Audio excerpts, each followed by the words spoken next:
started doing what he loved. That's probably what's going to happen to me. At least I hope to go out that way. I'd rather go out that way than in a car wreck or be attacked by some mongrel or something like that, be walking through the woods and get attacked by a bear. That'd be a bad way to go. Anyway, where else was I going? Yeah, I'll send you the pictures. I've got to take a couple more and add them to my post because I left some stuff out on the 27 megahertz electronic joy boxes. Anyway, it's been a fun morning. I've really enjoyed the ride. And, I hope everybody has a wonderful day today, and hopefully I'm able to get in here tomorrow morning as well. And Jim, speaking of getting your gear in and out of the car, etc., I drive a small SUV. It's a Ford Edge, and it carries quite a bit of stuff. But today, at 1 o'clock, we've got an appointment over at a dealership. Not getting rid of the Edge, but we've got a little Ford Fiesta that came with my mother, and she don't drive anymore. And we're thinking, and it's got very low miles on it, so we're thinking about trading that in on a pickup truck.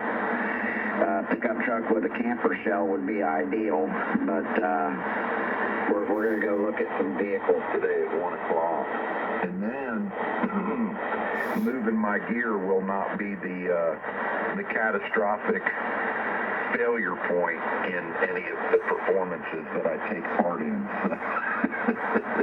Because I'm not going to lie, it's a lot to move, especially if I'm hauling the upright. Then it's like, I've been thinking about getting, maybe selling another one of my uprights and getting one of those sticks. It just looks like a big stick, and it's actually a base, an upright base. With an electronic pickup in it, a PZO down there in the bridge section that sounds remarkably good. They actually sound like an upright. I think the upright sound really depends if you're using Thomas Silks or what kind of strings you're using. Because they make a synthetic gut string that is phenomenal, and they're not very expensive either, and they're real easy on. Anyway, I don't need to go into all that. Enjoyed it, guys, and hopefully I'll hear some more of you tomorrow. And thanks for letting me be a part of the circle here. W6MWS, it's your turn. And everybody have a good day. N5NSN. Okay, Jim, fine business. W5NSN, W6MWS. I listened to you guys about doing everything you can before you can, and some of you referenced you don't want to wait until you're 70. Well, I was 70 16 years ago, and I am still going. But the smartest thing I ever did was today that I sold my climbing belt, and matter of fact, I gave it to a young man and told him if I ever needed him, that would be his payment for climbing my tower, because I'm not going to do it again. That was when I was about 70, so there you go. Anyway, W6MWS. W6MWS, W5WN. Well, Marshall, you did the smart thing at age 70, and I don't know what age I was when I stopped climbing on things, like the roof and the short tower that I last had. It was probably around 70, 69, 70 years old. I haven't climbed anything since then. I don't go up on the roofs anymore. I would love to be able to do that because I would like to take the loop of the antenna and have it go on a 10 or 15-foot mast over the roof like I used to. Get that center of the end of that one that roof up to about 45 feet. And then, of course, I had trees that I had other corners in, and the roof was a lot higher about 7 years ago. But I've taken trees down, and I have removed the mast off of the roof because I don't climb up there anymore, and I didn't want to up there. So it just goes around the house. The highest point's maybe 25 feet or so, and it's it's not as effective as when I went over the roof, but I won't climb anymore. So there you go. Jimmy, okay on getting rid of the vehicle there and going to the dealership. I just took my Subaru. She will have her full driver's license this year if she ever goes and takes the test. I don't even know if she has her permit or learner's permit yet, but she's old enough. She just hasn't been motivated to go get it. But eventually she'll have to start driving by the time she's a senior in high school, and I'm going to give that to her. And I plan on getting a Subaru Forester, I think, will be my next vehicle. A little bit larger in terms of carrying capacity than the Outback, but the big thing has more headroom. And a little easier to get in and out of as we get older, but it has a lot more storage, a lot more cargo capacity. With that being said, the Outback, when you put the seats down on the Outback, the rear seats, has an amazing amount of cargo capacity. You can carry all. I'm sure I could carry an upright base in it, but I don't need to put the seats down to carry all of the stuff that I carry. I pretty well fill up the back behind the seats to the hatchback. The hatchback gate. It's pretty full, but I can get it all in there. It's just that it's a lot of heavy equipment to move around. A couple times a week, you put it in, you take it out, you move it. Sometimes I'm going out to Wiley tomorrow, and I may have to park out by the football field and cart that stuff all the way into the band hall for practice, and that's I don't know, Mason, you know how far it is from that football field parking lot up to the band entrance. What is that, a tenth of a mile, a couple tenths of a mile? And if I'm out there, I have to push the cart out in, and there's no sidewalk. I don't know why they didn't do that. There's no sidewalk going down to the school, so I'm sure that Grant will probably have some comments on it, but it's pretty well established now with all the investigations going on because of the stuff with all the fraud in Minnesota. They've been tracing the sources of funding for those demonstrations or riots, whatever you want to call them, and they're paying the protesters. They are also funding the manufacturer of professionally printed signs. I just saw a video the other day of a whole pickup truck load, a rented pickup truck, by the way, load full of professionally printed signs handed out to the protesters in Minneapolis. And they've traced it back to a handful of communist and socialist organizations that are there. They don't want reform of our government as you would, or they don't want to withdraw from the United States. They want to overthrow the government and turn it into a communist government. Of course, they'll say, oh, it's socialist, but socialism is just on the path to communism, and there are communist organizations funding all this demonstration stuff going on. So anyway, don't get rid of all that stuff. We are on the verge of not a civil war, but a revolution. That's what they want, is a revolution to overthrow the government. Anyway, I'll leave it at that. Over there in 7-3, Jimmy, and I guess Mason, you're here for one more. I will stick in for another one myself, and I'll do the official sign-off. Anyway, over there to you, Grant, W5XJ from W5W. On a big loop antenna, W5XJ, 6 miles north of the grassy knoll, with a big white X on the pavement. Okay, so, Jim, I concur with you 100%. That's what they would like, Marxist revolution. You and I may joke around about high and low and all that other dumb crap, but, we've definitely got the same feeling about right and wrong. Used to people say left and right, but now it's right and wrong. Anyway, put the fire in the water and do what I can. That's my jam.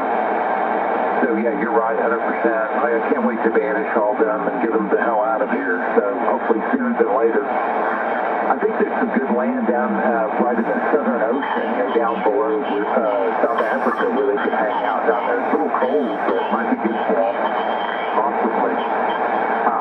say on this new Dell Latitude that I've got, this thing is just great. I mean, it works so well. I love this little laptop computer. I'm glad I bought it at the Hamfest. Everybody needs 6 or 7 of them, so there you go. One thing I'm liking about it is I have my political website, I think I told you about, the antirhino.com, R-I-N-O, and I'll be able to do some updates and write some articles from here instead of having to go to the office. I work better at the office, but it will be nice to have that here, be able to do some jamming on it, so that'll be great. Jimmy, 73 to you, young James. Great to hear you. I'm glad you're doing so well. And Sell all those CDs, get rid of them. stack them deep and sow them seed before they become, Sticky. I don't know if you ever had that happen. I've had it happen to some of mine. Crapola, and it's very frustrating. When it gets sticky. Like that. I'd say yeah, about it. Take it. W5XJ. Well, okay. Well, good signal, Grant. Good to hear you this morning, my friend. Glad you came by. Even though you're illegal, you're still welcome. Yeah, well, all the acronyms. The one that Melinda and I decided I had was COBS, COBS. Crotchety old bastard. I've got it. Not treatable. Unfortunately, it's a slow progression. Anyway, I don't know. Good talk this morning, guys. I'll always enjoy it with all you gentlemen. And that's the way I choose to start my day. Mornings on morning radio with you guys. Marshall, it's great to hear you. You are welcome any morning. We start at 4:30. You usually run till 7. So you are welcome to break any day, my friend, and join this group. You've got great signal, great audio, and a lot of knowledge that we throw around here on Technical Talk in the mornings. Grant, the only mic cords I've ever had go bad were my old 706 Mark IIG. Those things just disintegrated. Shame on ICOM for not using something that was a little more robust with more years of service. My 7000 doesn't do that. Anyway, okay on the Marshall, okay on the 7300. I'm in the hunt. I got to get one before I can. So your sounds great with the stock hand mic, and you just got a great station going there, and love looking at the pictures and all your stuff. So I put you in the log. I keep a paper log because the mascot of 3774. Take care of my little four-legged friend. Going to you, going to Marshall. He was after Jimmy. W6NWS. You're in the log. Great to meet you and talk with you. This is K5YHX. Throwing the big switch. Okay, good talking with you. Great signals coming in from Oklahoma there. Yeah, I guess I better go too. But really enjoyed it with you guys. I will definitely join you again. I didn't realize that you started at 4:30 because I assumed it was about an hour long, so that I tuned in at 6 o'clock. But anyway, I know better now. So let's see. I will send it to W5WN and say 73s to you guys. Look for you tomorrow. W6MWS. Go ahead, Jim. W6MWS, W5W. And Marshall, he goes even further back to 430. Mike, W2HLD, quite often is awake. He gets up really early. And sometimes you get in at 3:30, 3 o'clock, 4 o'clock. I don't couldn't get Mike to come back, and sometimes I get in as early as 4 a.m. and I give a call and Mike is there. So Mike is up even earlier. So you get in and at least talk to Mike at 4 a.m. and the rest of us will try to get in at 4:30. Mason sets an alarm clock. He gets up at 4:30 or he's in here by 4:30. I quite often am in at 4:30, but of late I've been trying to get my sleep, which has worked very well. I'm getting a lot of good sleep these days. And sometimes I don't get in until, 4:45, 5 o'clock.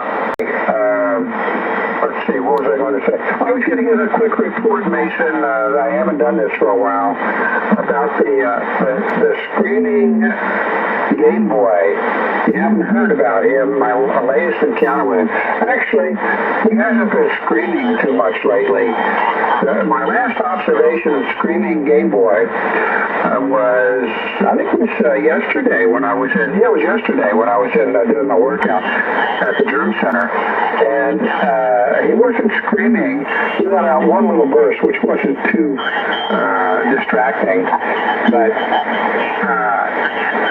I have to give him a new title. I don't know whether his medication kicked in or what, but yesterday he was a phone zombie. I saw him on a stair stepper, on the very top stairs of the stair stepper, just barely moving, and he had it going really, really slow, so he didn't have to work too hard to step up.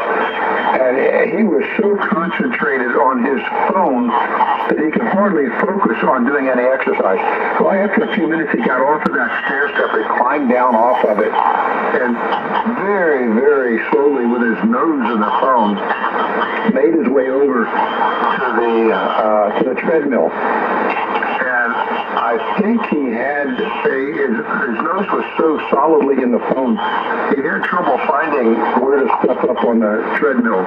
He got up on the treadmill and with his nose in the phone, just stood there for a couple of minutes before he turned it on. And then he turned it on at an extremely slow rate, slow speed, very slowly stepping forward with his nose in the phone. So I don't know why he became a phone zombie. Before he would, he was like all hyped up and looked like he was on some kind of speed methamphetamines or something, and anxiety and screaming. Now it's gone the other way. Now he's a phone zombie, barely moves. So I just thought I'd give you an update on the screaming Game Boy. It was now the screaming zombie, phone zombie, screaming phone zombie. Good QSO this morning, enjoyed it. And we will do the official sign off. I will say ha-cha-cha-cha, guys, 73 the ship succeed, the SWLs, and Mrs. Calabash, wherever you are, and you're not down there where Grant says you are. And our little friend, Gizmo, Yo Claro Taco Bell. Good morning all, W5XJ, K5YHX, W6MWS. This is W5WM going QRT. Okay, Jim, well, very good. That was truly insane, and I do think that she's on the corner. I'm going to look today. I'll drive over there by Harry Hines and see.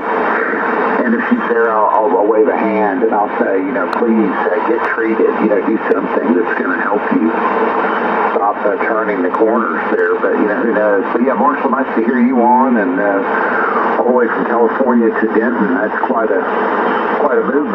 I love it. I bet you have a great spot out there where you can have fun and just keep loading the wagon and don't worry about the mule going blind, is what I say. Jim, I want to come see you at Loop Antenna sometime. I hope I can get a pass up there to Plano. I would love it. I think I could do something like this here, and I think you're the one that even suggested it.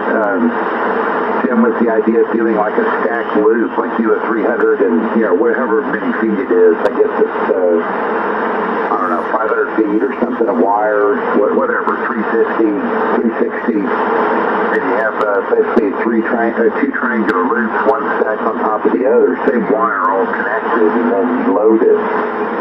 So I'm hopeful that that's the case. I think that would be great. And Mason 73, I know young James is gone. Maybe the last man standing again.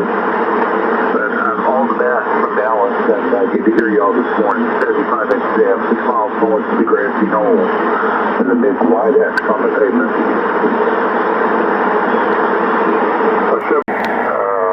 What a double loop, space the top is a couple feet above the bottom loop, and you do it a full wave. If you want to do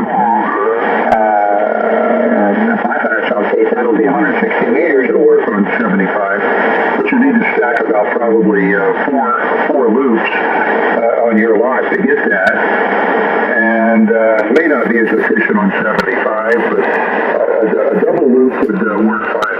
Okay, 73, everybody have a great day. W5WI.